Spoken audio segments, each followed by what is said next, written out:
vision exchange video tips, seating. This aspect of Human Guide helps you gracefully help someone locate a chair.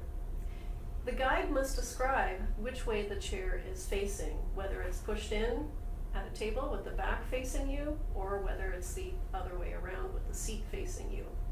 It's also helpful to describe different features. For example, if the chair is on wheels, that's very important to mention for safety. Or if the chair is something that a person might not expect, for example, a big comfy chair within a professional setting, it helps give them that little bit extra information to make the seating process smoother. It's very simple for the guide when you are doing the seating process if the chair is pushed in at a table.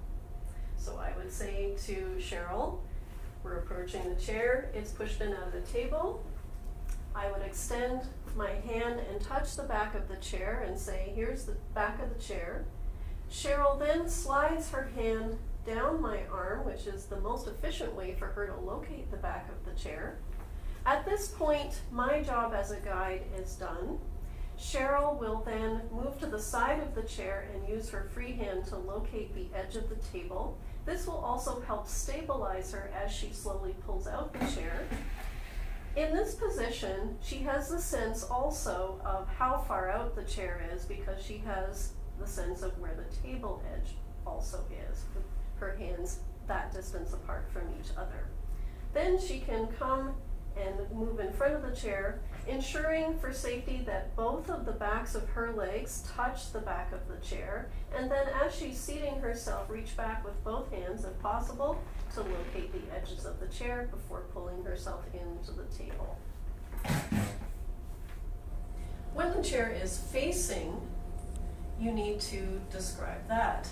Cheryl, we're coming up to a chair, the seat is facing you. As a guide, I want to position Cheryl directly in front of the chair seat, not me. I have to slow down so that she doesn't bump into it. So we stop near the chair, but not touching. I can then indicate where the chair handle is by touching it. Cheryl will slide her hand down my arm. It's good to touch the seat to make sure that you know for sure where it is, and then turn around and seat yourself. If the chair doesn't have any arms, this technique is still possible. The guide will still ensure that the person is directly in front of the chair seat, stopping before we get too close and bump into it. Cheryl, the chair seat is facing you and the chair is directly in front of you. At which point Cheryl will reach down and locate the chair seat by touching it. And at this point my job is done. She will turn and ensure that both of the backs of her legs are touching that front edge of the chair and reach back with both arms to safely seat herself. We recommend that you encourage your group members to seek the services of a certified vision rehabilitation professional to learn these types of skills. If you have any questions about leading a low vision support group, please call 312-236-8569 or email us at info@second-sense.org.